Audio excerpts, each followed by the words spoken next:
Mothers, when you're raising sons, you need to know who you are raising.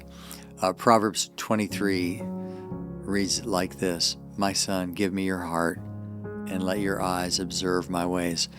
That is a critical objective for every mother. It's very clear that you see the tender vulnerability of mothers in the examples of mothers and sons in the Bible. Another thing that needs to be recognized is the dramatic differences between boys and girls. I remember when my son was born, after having two daughters, I was shocked at how different they were. Males and females are very different, and they actually have a distinctive stamp on them. Every stick becomes a Tommy gun. Every sandwich becomes a handgun with a boy. Their voices are different. Their feelings are different. And in some ways, they require different things. Here's an illustration. When Paul was teaching husbands and wives in Ephesians 5:22-33, he said that men need respect and women need love. And that's really important to understand when you're raising a son. You're raising a leader, a person who exercises authority, a family shepherd, a husband, a provider, a defender, a churchman, a warrior. And God actually created this boy's masculinity to reveal something about himself. And in that sense, his masculinity is good. And there are various stages in the life of a boy, and it's important that a mother learns how to roll with the changes.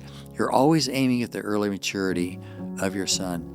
You're always aiming at helping him to avoid foolishness. It's so critical that you understand that you're engaged in a world of gradual independence. When you conceived your son, he could not survive outside your body.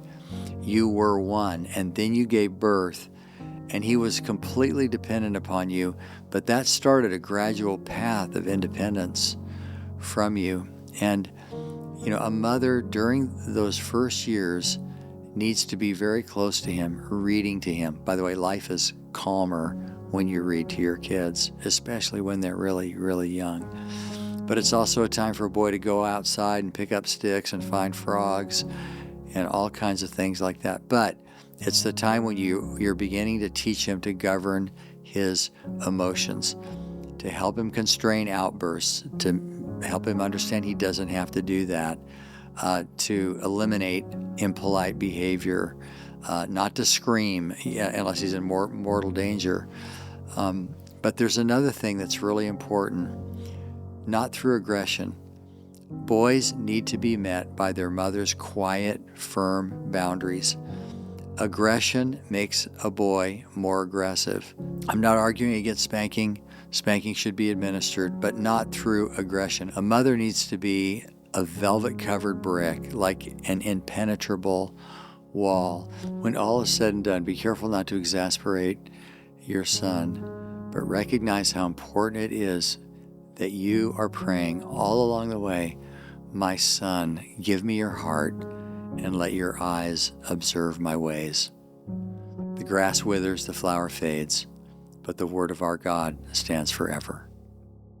Scripture Applied is a production of Church and Family Life. Visit churchandfamilylife.com for more resources.